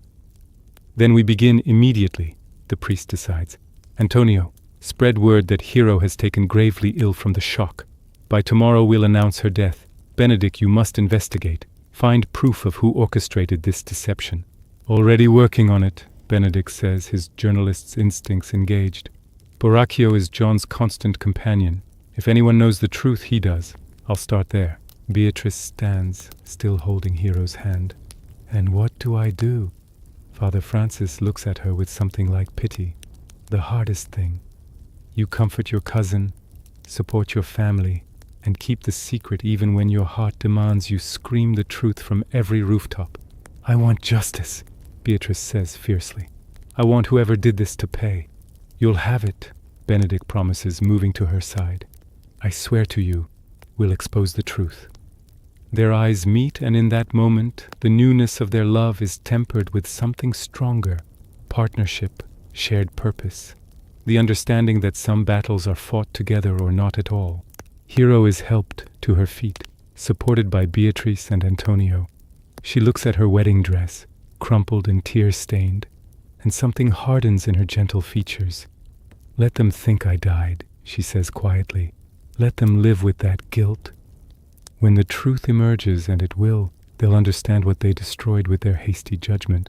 She's led upstairs to her bedroom, each step away from her old life and toward whatever comes next. Leonato watches her go, then turns to Father Francis with eyes blazing. Find me proof, he says. Find me the person responsible. Because when this is over, they'll wish Hero's death was the only casualty of their scheme. The priest nods gravely, and the plan is set in motion. a dangerous gambit that will either restore Hero's honor or cement her destruction forever. By nightfall, the news spreads through Hollywood like wildfire through dry brush. Hero Messina, humiliated at her own wedding, has died. Heart failure, some say, shock and shame, others whisper. The tragic end to a scandal that will be discussed in green rooms and studio lots for years to come. Claudio receives the news in his hotel room. He couldn't bear to stay at the estate. The messenger is a somber Antonio, who delivers the information with cold formality and leaves without another word.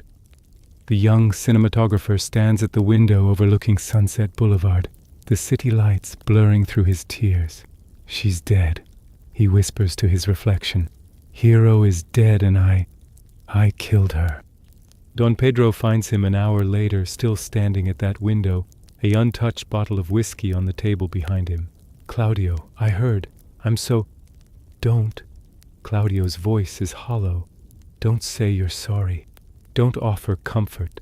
We did this, Pedro. We stood at that altar and destroyed her in front of everyone, and now she's gone. She betrayed you, Pedro says, but the conviction that filled his voice yesterday has evaporated. We saw... What did we see? Claudio turns, his face ravaged. From a distance, in darkness for mere moments. What if we were wrong? What if it wasn't her? What if we let someone manipulate us into destroying an innocent woman? The words hang between them, giving voice to the doubt that's been gnawing at Pedro's certainty since the ceremony collapsed. John, Pedro says slowly, my brother. He brought us there, pointed out what to look for, primed us to expect betrayal. Why would he do that? Because he hates me. Because destruction is the only language he speaks fluently. Pedro sinks into a chair, suddenly looking every one of his 45 years. My God, Claudio, what have we done? In a dive bar on the wrong side of Hollywood Boulevard, far from the glamour of the hills, Borachio drinks himself toward oblivion. The guilt that's been building since last night has metastasized into something unbearable, made worse by the news that keeps playing on the television above the bar. Daughter of studio executive dies after wedding day scandal. He orders another whiskey, his hands shaking. Benedick finds him there, following a trail of information from Margaret, who confirmed she'd been on Hero's balcony last night, playing what she thought was a romantic game with Borachio. The screenwriter slides onto the bar stool beside the guilty man, orders a scotch, and waits. I know what you did, Benedick says quietly. Borachio's head snaps up, fear and relief warring on his face. I don't know what... You were on that balcony with Margaret, wearing Hero's clothes, staged to look like Hero betraying Claudio. Don John orchestrated it, and you executed it. Benedick's voice carries no judgment, just flat certainty. A girl is dead because of what you did. I didn't mean... Borachio's voice cracks. It was supposed to be a prank, revenge against Pedro for John's sake. No one was supposed to die. Hero was just supposed to be embarrassed, rejected. Not this. Tell me everything, Benedick says, every detail. Who planned it, how it was executed, what John said. Everything. And Borachio talks. The words pour out of him like poison being drained from a wound. John's bitterness, the careful planning, the manipulation of Claudio's insecurities, the use of Margaret as an unknowing accomplice. All of it spills across the sticky bar top while the television plays and the bartender pretends not to listen. When he's finished, Benedick stands. You're going to repeat all of this to Leonato, to the police if necessary. You're going to give formal testimony that exonerates Hero completely. John will kill me, Borachio whispers. John is probably halfway to Mexico by now. Cowards always run when their schemes collapse. Benedick throws cash on the bar. Come on, it's time to face what you've done. They find Leonato still at the estate, sitting in the darkened living room surrounded by funeral arrangements. White flowers fill every surface, their scent cloying and sweet. The studio executive looks up as Benedick enters with Borachio in tow, and something dangerous flashes in his eyes. Mr. Messina, Borachio begins, his voice shaking. I have a confession to make. He tells the story again, every damning detail. Leonato listens in silence, his hands gripping the arms of his chair with white-knuckled force. When Borachio finishes, the older man stands slowly, deliberately, and for a moment it seems he might commit violence. Instead, he speaks with icy control. "You will write this down, every word, every detail, signed and witnessed. Then you will accompany me to Don Pedro and Claudio, and you will repeat your confession to them. You will face what you've done." "Yes, sir," Borachio whispers, and then, Leonato continues, his voice dropping to something more dangerous, "You will leave this city and never return, because if I see your face again after tonight, I won't be responsible for my actions. Do you understand?" "Yes, sir." Father Francis emerges from the shadows of the hallway, Antonio behind him. "The truth emerges," the priest says quietly. "Now comes the reckoning." Within the hour they've assembled in the estate study. Leonato, Antonio, Beatrice, Benedick, Father Francis, and a written confession signed by Borachio. Don Pedro and Claudio are summoned, arriving with faces etched in guilt and grief. "Sit down," Leonato commands, and something in his voice makes even Don Pedro obey without question. Benedick reads Borachio's confession aloud, each word landing like a hammer blow. The truth unfolds in devastating clarity. Don John's scheme, the staged balcony scene, Margaret's unwitting participation, the manipulation of Claudio's fears and Pedro's protective instincts. By the end, Claudio has collapsed forward, his head in his hands, his shoulders shaking with sobs.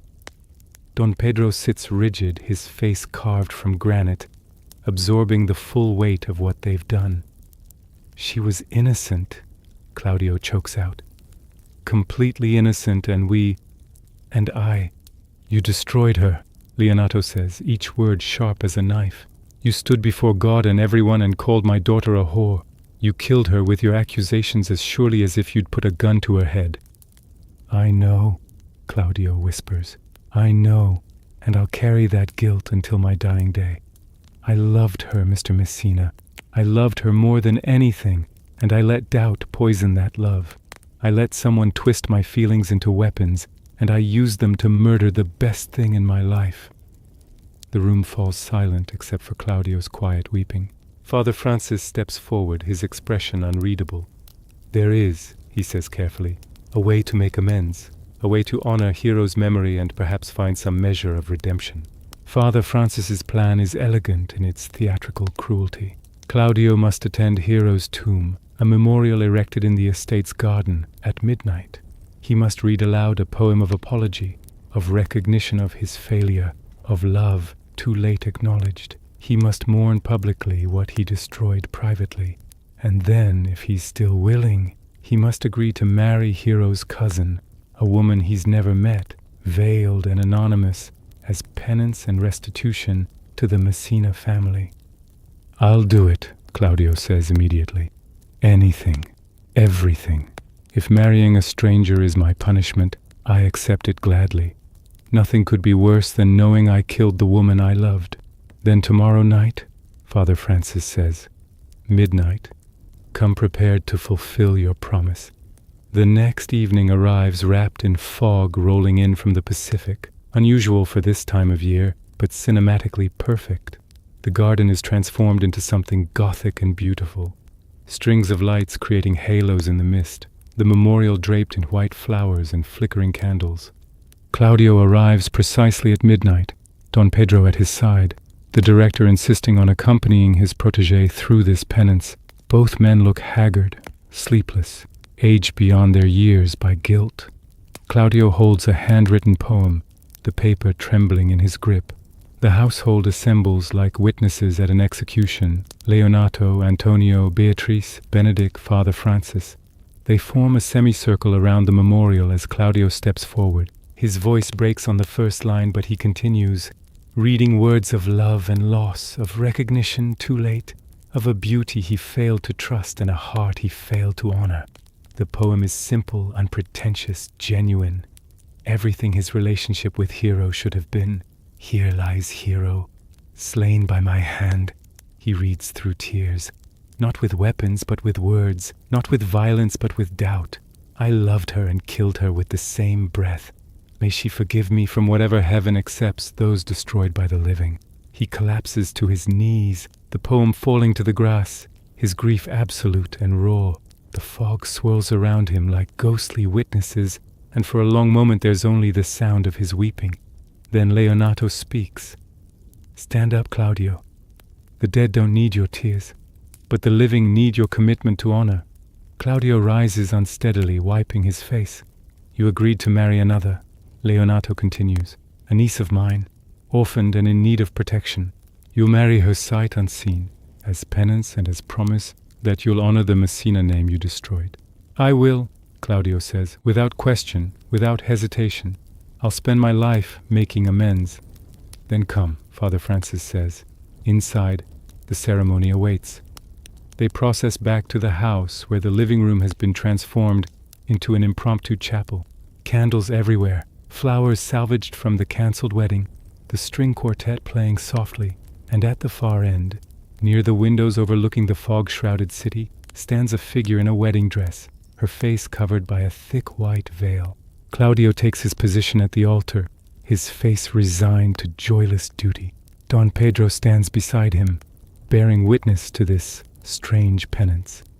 Benedick and Beatrice flank the bride, their hands intertwined, a detail Claudio doesn't notice in his grief-stricken haze. Father Francis opens his Bible. Claudio Fiorentino, do you take this woman, sight unseen, identity unknown, to be your lawfully wedded wife, to honor and cherish, to trust and protect, for as long as you both shall live? I do, Claudio says, his voice hollow. Then you may lift the veil and seal your vow with a kiss. Claudio reaches for the veil with shaking hands, preparing to face whatever stranger he's bound himself to. He lifts the white lace and, hero, alive, whole, real. Her eyes red from crying but clear and present and absolutely, impossibly alive. Claudio staggers backward, the breath driven from his lungs. No, you're dead. I saw the memorial. I read the reports. A necessary fiction, Father Francis explains gently, to protect her from continued scandal and to reveal the truth of those who wronged her. I'm alive, Hero says softly. Alive and innocent, as I always was. But I killed you, Claudio whispers. I stood before everyone and you were deceived. We all were. Hero steps forward, her face reflecting a journey through darkness toward tentative light. Don John orchestrated everything to hurt your mentor and destroy our happiness. He succeeded in the second, but the first. Don Pedro's conscience caught him. Pedro stands silent, his face reflecting complex emotion. Relief, residual guilt, wonder. Can you forgive me? Claudio asks, the question directed at Hero but applicable to everyone assembled. Can anyone forgive what I did?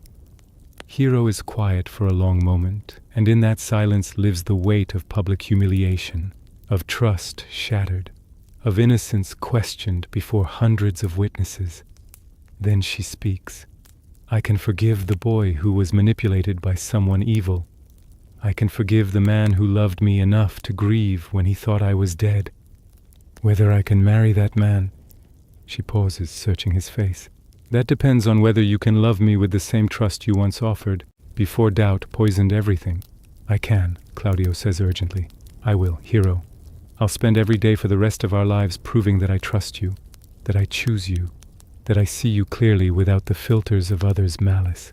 Then kiss me, she says simply. Kiss me and let's start again, wiser this time. He does. And the kiss holds apology and promise, grief and hope, an ending and a beginning woven together into something tentatively whole. The room erupts in applause and relieved laughter. Leonato embraces his daughter and soon-to-be son-in-law. Antonio wipes tears from his eyes, and Father Francis beams with satisfaction at a plan executed to perfection. Benedick turns to Beatrice, grinning. Well, now we're obligated. Obligated to what? She asks, though she's smiling. To get married, too.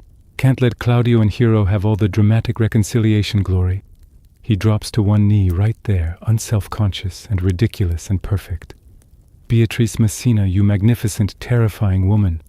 Will you marry me and spend the rest of our lives arguing about film theory and rewriting each other's work? Only if you promise never to write me poetry, she says. God, never. I know my limitations. Then yes, you pretentious disaster, yes. They kiss while everyone applauds, and Father Francis laughs. I suppose I'm conducting another wedding immediately. Might as well, Benedick says. We're all dressed up anyway. And so in that fog-wrapped Los Angeles night, in a living room transformed into a chapel, two couples wed, one rebuilt from ashes, one forged in fire. Father Francis conducts a double ceremony while the string quartet plays, and the city below continues its endless churn of dreams and disasters, fame and failure. Don John is caught 3 days later at the Mexican border, brought back to face charges of conspiracy and fraud. He'll spend the next year in legal battles before disappearing entirely from Hollywood, becoming a cautionary tale told in film schools about the corrosive power of resentment. But tonight, in the Hollywood Hills, there is only celebration.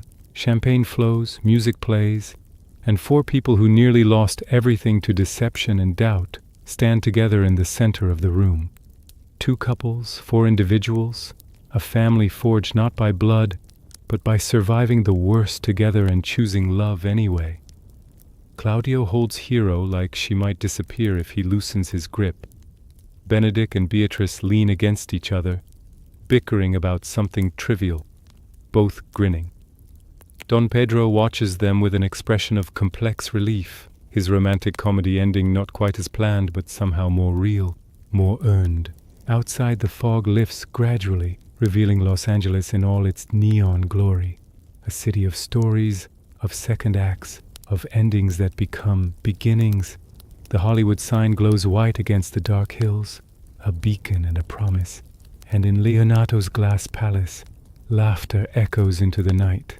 The sound of people who looked into darkness and chose light, who faced betrayal and chose trust, who nearly lost love and fought to reclaim it. The end credits would roll here if this were a film.